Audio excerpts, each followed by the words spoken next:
Hello everyone, and today I have a Mikhail Tal chess game to show you. I hope you will enjoy this chess game as much as I did, and this is actually one of my favorite Mikhail Tal chess games in the database. So this is from a chess simul in London, England, a 24-board chess simul from 1964. So Mikhail Tal had the white pieces and his opponent is a chess player named Springall. So let's see what happened in this incredible chess game.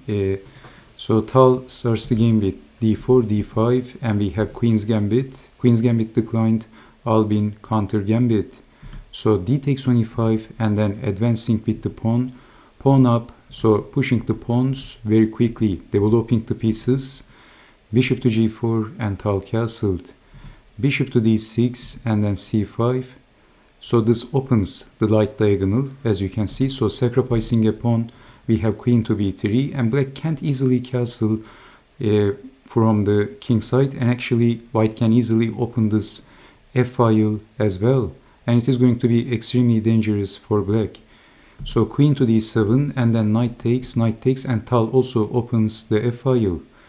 So black of course castled from the queen side, and then developing the knights, and then knight in, and fighting for the open file, and Mikhail Tal is developing his final piece.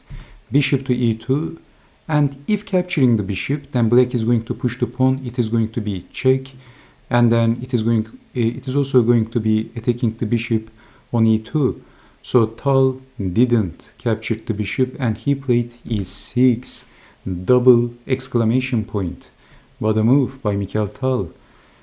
And it is getting complicated actually for a chess simul, especially for a chess simul, because Tal was also busy against many chess players in this chess simul simultaneously.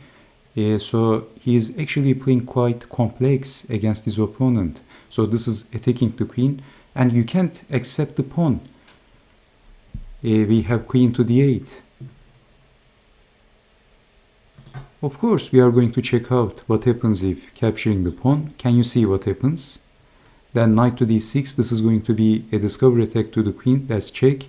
So black must play king to d7 for not losing the queen. But then queen to b5, and this is deadly. Because you can't go back with the king, king to d8 is out of questions.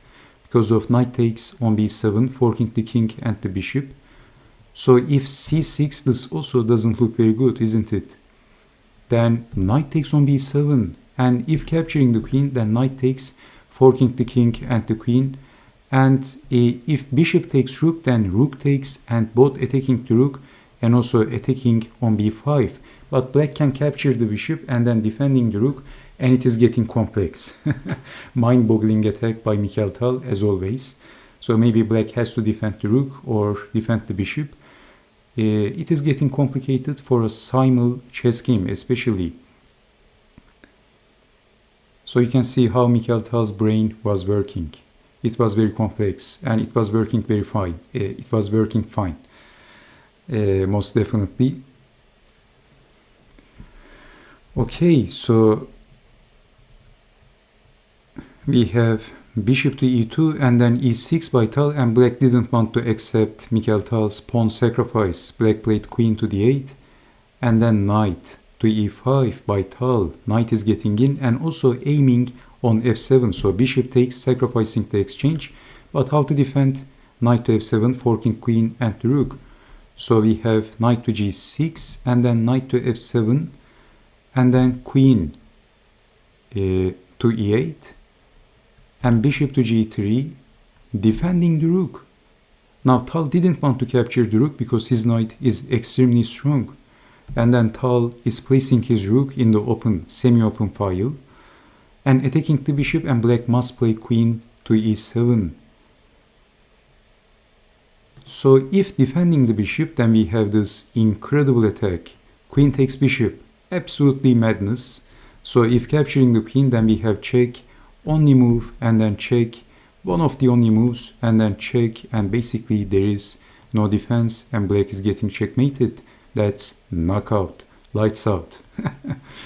So we have this very exciting position. So this is why not going back with the bishop, and you can go here as well. Bishop to d6 is losing immediately to knight takes bishop. This pawn is pinned, forking king and the queen. Queen to e7 and then queen to d5 by Tal, attacking the bishop. So bishop to b6, and Tal played an incredible move.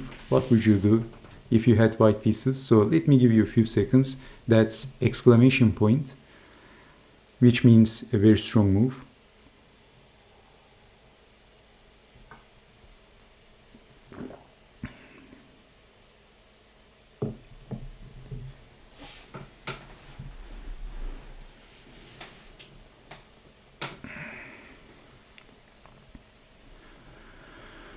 Okay. Did you see the move?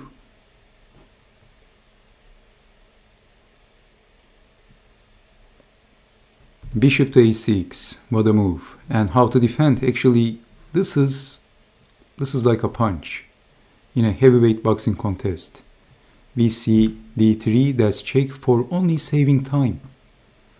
But if capturing the bishop, black is getting checkmated and there is no defense. The knight and also the pawn is occupying the escape square.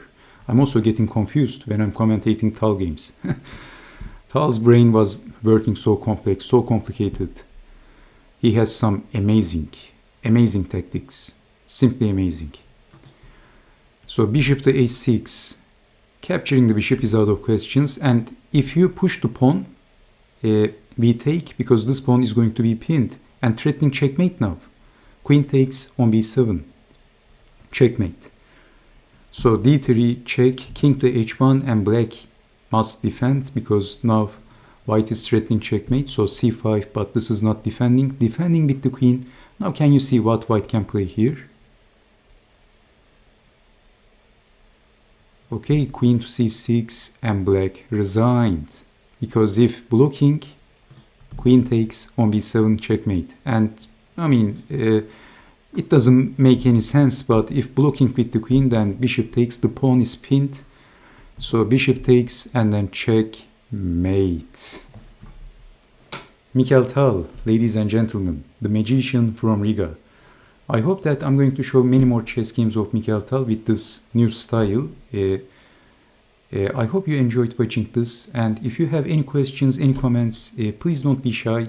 You can share your opinions with me. I'm reading all of them. I like the interaction in this channel. So stay safe. Do take care. Bye bye.